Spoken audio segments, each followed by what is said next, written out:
नमस्कार, सुहानीज किचनमध्ये आपले स्वागत आहे। कुकरच्या एका शिट्टीमध्ये ढीगभर मीठ न वापरता भट्टीसारखे शेंगदाणे अगदी घरच्या घरी साध्या सोप्या पद्धतीने कसे तयार करायचे ते आज आपण पाहणार आहोत। चला तर मग लगेचच रेसिपीला सुरुवात करूया।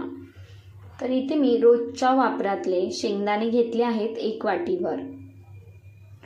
तुम्हाला जर हे वापरायचे नसतील तर थोडे लालसर रंगाचे सुद्धा शेंगदाणे मार्केटमध्ये मिळतात, पाण्याच्या दुकानात मिळतात, ते तुम्ही शेंगदाणे घेतलात तरी सुद्धा चालणार आहे।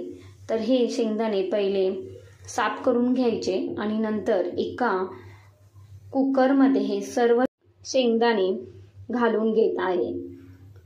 शेंगदाणे घातल्यानंतर यामध्ये आपल्याला जेवढे शेंगदाणे बुडतील एवढेच पाणी घालून घ्यायचे आहे। त्यापेक्षा जास्तीचे पाणी अजिबात घालायचे नाही। 1 चम्मचभर मीठ घालून घेते आणि व्यवस्थित हे मिक्स करून घ्यायचे चम्मचच्या साहाय्याने। व्यवस्थित मिक्स करून घेतल्यानंतर झाकण लावून आपल्याला फक्त कुकरची 1 शिट्टी काढून घ्यायची आहे। यापेक्षा जास्तीची शिट्टी अजिबात काढायची नाही आहे। तर शिट्टी काढून घेतल्यानंतर थोडासा कुकर थंड करून घेतला आहे आणि झाकण काढून घेते। आता इथे पाहताय तुम्ही कुकर थोडासा थंड झाला आहे आणि आपले शेंगदाणे सुद्धा थोडेसे व्यवस्थित असे हे शिजलेले आहेत। जास्त सुद्धा आपल्याला हे शिजवून घ्यायचे नाही आहेत। याचा पापुर्दा निघत आहे शेंगदाण्याचा आणि थोडासा तुटत सुद्धा आहे, म्हणजे आपला शेंगदाणा व्यवस्थित हा बॉईल झालेला आहे। आता एका झाऱ्याच्या साहाय्याने शेंगदाणे काढून घ्यायचे। जे जास्तीचे पाणी असेल ते पूर्णपणे अशा पद्धतीने निघून जाते। एका साईडला कॉटनचे कापड घ्यायचे आणि त्यावरती शेंगदाणे सर्व घालून घ्यायचे। असे केले की शेंगदाण्यातले जे जास्तीचे पाणी असेल ते पूर्णपणे एब्झॉर्ब होते, शोषून घेते कापड आणि आपले हे शेंगदाणे व्यवस्थित कोरडे करून घ्यायचे आहेत। तर व्यवस्थित हे पसरवून घ्यायचे आणि फॅन खाली हे मी थोडेसे कोरडे करून घेणार आहे। आता थोडेसे कोरडे झालेले आहेत, इथे पाहताय तुम्ही। तर आता आपल्याला काय करायचं आहे तर लगेचच आपल्याला हे शेंगदाणे भाजून घ्यायचे आहेत। जर तुमच्याकडे जास्तीचा वेळ असेल तर तुम्ही अजून शेंगदाणे थोडेसे कोरडे करून घेतलात तरी सुद्धा चालणार आहे, म्हणजे भाजायला वेळ कमी लागतो। तर साईडला गॅसवरती पसरट पॅन घ्यायचे आहे आणि त्या पॅनमध्ये आपल्याला मीठ घालून घ्यायचे आहे। तर मीठ इथे किती घालायचे तर जास्तीचे मीठ अजिबात लागत नाही। तर इथे मी 2.5 चम्मचभर मीठ घालून घेतले आहे आणि मीठ घालताना सर्व बाजूने अशा पद्धतीने पसरवून घालायचे। व्यवस्थित पसरवून घातले की थोडेसे आपल्याला हे गरम करून घ्यायचे आहे। तर गॅसचा फ्लेम मंद ठेवायचा आणि मंद आचेवरतीच मीठ गरम करून घ्यायचे। थोडेसे गरम झाले की वरून पाण्याचा हापका मारून घ्यायचा, जसे मी व्हिडिओमध्ये दाखवते त्या पद्धतीने।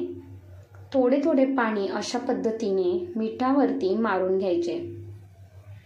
तर असे केल्याने मिठाचा जो थर आहे, बेस आहे, तो व्यवस्थित राहतो आणि अजिबात निघला जात नाही। तर इथे मी सर्व पाणी मारून घेतले आहे, थोडे थोडे इथे पाहताय तुम्ही, आणि थोडेसे कोरडे करून घ्यायचे आणि लगेचच आपल्याला यामध्ये शेंगदाणे घालून घ्यायचे आहेत। तर शेंगदाणे घातल्यानंतर अगदी हळुवारपणे हे शेंगदाणे आपल्याला अशा पद्धतीने व्यवस्थित असे परतून घ्यायचे आहेत। जो मिठाचा थर आहे त्याला अजिबात आपल्याला काही हलवायचे नाही आहे, फक्त वरून वरून हे शेंगदाणे अशा पद्धतीने परतून घ्यायचे आहेत, भाजून घ्यायचे आहेत। तर आता इथे पाहताय तुम्ही हे शेंगदाणे मिठामध्ये घोलवून घेतले आहेत आणि थोडे थोडे शेंगदाण्यांना पाणी सुटलेले आहे। तर पाणी सुटत गेले की आपले शेंगदाणे थोडेसे ओलसर दिसायला लागतात, तर अजिबात घाबरायची गरज नाही। तर इथे जसजसे आपण हे शेंगदाणे भाजत जाऊ तसे ते शेंगदाणे कोरडे होत जातात। तर इथे तुम्ही पाहताय हे शेंगदाणे भाजण्यासाठी थोडासा जास्तीचा वेळ लागतो, पण हे भट्टीसारखे हे शेंगदाणे तयार होतात। तर व्यवस्थित आपल्याला हे सारखे हलवत राहायचे आहे चम्मचने। आणि इथे पाहताय तुम्ही यातले काही शेंगदाणे थोडेसे कोरडे दिसत आहेत आणि काही शेंगदाणे ओले दिसत आहेत। तर जसजसे ते शेंगदाणे आपण भाजत जाऊ तसे ते कोरडे होत जातात। तर इथे मी शेंगदाणे तुम्हाला दाखवत आहे, एक कोरडा झालेला आहे आणि एक ओलसर आहे। तर परतला आपल्याला हे व्यवस्थित परतून घ्यायचे आहेत, भाजून घ्यायचे आहेत। तर इथे अजिबात गॅसची फ्लेम कुठेही कमी किंवा जास्त करायची नाही आहे, मंद आचेवरतीच आपल्याला हे शेंगदाणे भाजून घ्यायचे आहेत। तर हे अशाच पद्धतीने भाजून घ्यायचे। आता 10 ते 15 मिनिटानंतर इथे मी दाखवते, तर हे आपले शेंगदाणे व्यवस्थित असे हे कोरडे झालेले आहेत। तर इथे पाहताय तुम्ही अजिबात ओलसर शेंगदाणे नाही आहेत। तर थोडासा हा जास्तीचा वेळ लागतोच शेंगदाणे भाजण्यासाठी।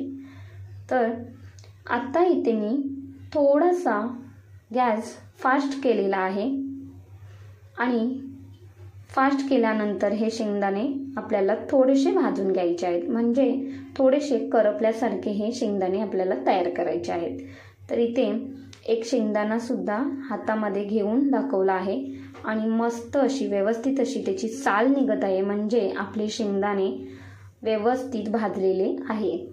आता काय करायचं, तर गॅस बंद करून घ्यायचा आहे आणि झाऱ्याच्या साहाय्याने अशा पद्धतीने शेंगदाणे वेगळे करून घ्यायचे, म्हणजे मीठ यामध्ये अजिबात येत नाही।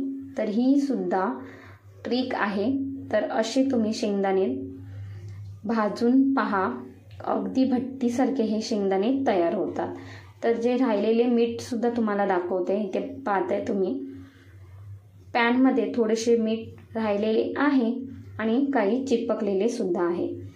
तर अशाच पद्धतीने तुम्ही भट्टीसारखे शेंगदाणे घरच्या घरी अगदी साध्या सोप्या पद्धतीने करून पहा। तुम्हाला रेसिपी कशी वाटली ते सुद्धा कमेंटमध्ये नक्की कळवा। आवडली असेल तर लाईक करा, शेअर करा आणि सुहानीज किचनला सबस्क्राईब करायला विसरू नका। धन्यवाद।